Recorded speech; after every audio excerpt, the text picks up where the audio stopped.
Bonjour à toutes et à tous, fidèles lectrices et lecteurs du Corbeau News Centrafrique. Gisèle Moloma est ravie de vous retrouver pour notre émission quotidienne. Je suis accompagnée aujourd'hui de mon cher collègue, l'excellent Fortuné Bobéran, avec qui nous allons décortiquer une affaire absolument scandaleuse concernant l'éducation des enfants réfugiés à Bangui.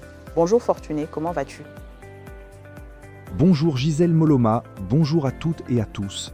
Je suis là, prêt à mettre les pieds dans le plat, car ce que nous avons sous les yeux, c'est une véritable aberration.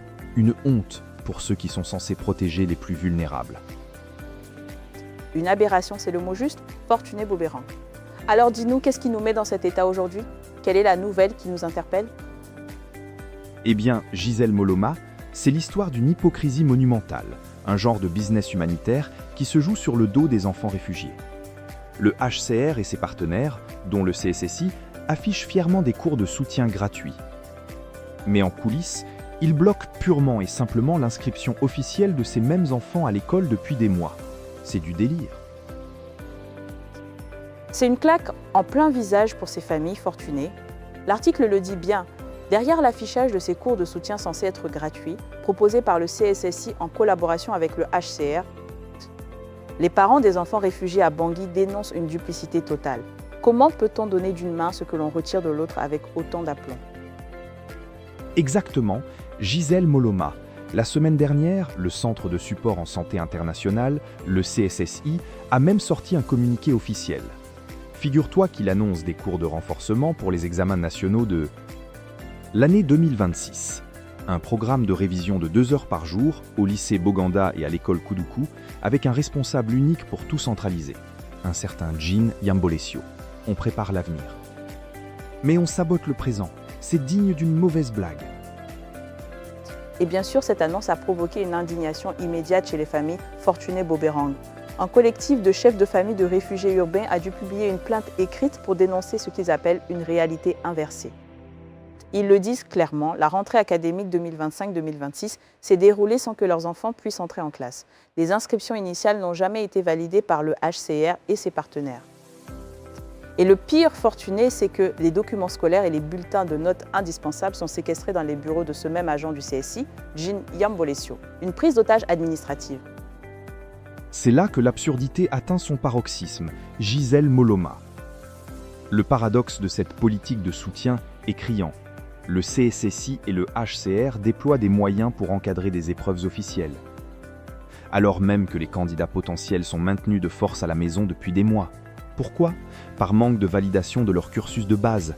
Les parents qualifient cette initiative d'insulte publique et de provocation institutionnelle. Ils décrivent un mécanisme où un projet d'aide affiché sert à masquer la confiscation pure et simple des droits fondamentaux d'accès à l'école. C'est une façade pour couvrir un scandale. C'est une insulte au bon sens, Fortuné Bobérang. Et les familles ne s'y trompent pas. Elles dirigent leurs accusations directement vers la direction locale du Haut Commissariat pour les réfugiés et la hiérarchie du CSS.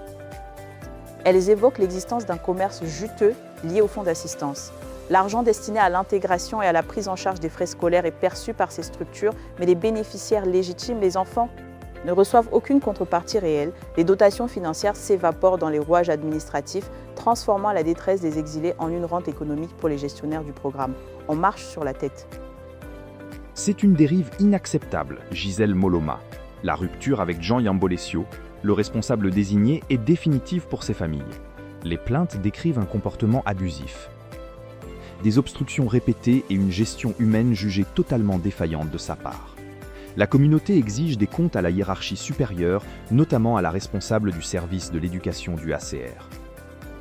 Ils demandent son éviction immédiate et vont jusqu'à réclamer une expertise psychiatrique de l'agent. Le ton de cette missive dit tout le désespoir de parents qui voient l'avenir de leur progéniture détruit par ceux qui sont censés les protéger. C'est une trahison pure et simple. Et le temps presse pour cette communauté en exil, Fortuné Bobérang. Les promesses initiales du HCR fixaient un calendrier précis pour l'application de choix viables et définitifs.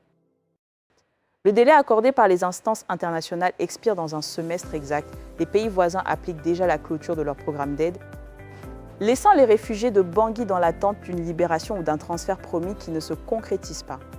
Un avenir bloqué, un présent confisqué, c'est absolument lamentable. C'était un article d'Alan Zillow pour Corbeau News Centrafrique. Merci de nous avoir suivis, Gisèle Moloma. N'oubliez pas, si vous avez des informations ou des témoignages à partager, contactez Corbeau News Centrafrique au numéro de téléphone ou WhatsApp, plus 236 70 16 44 65. Nous vous disons à très bientôt.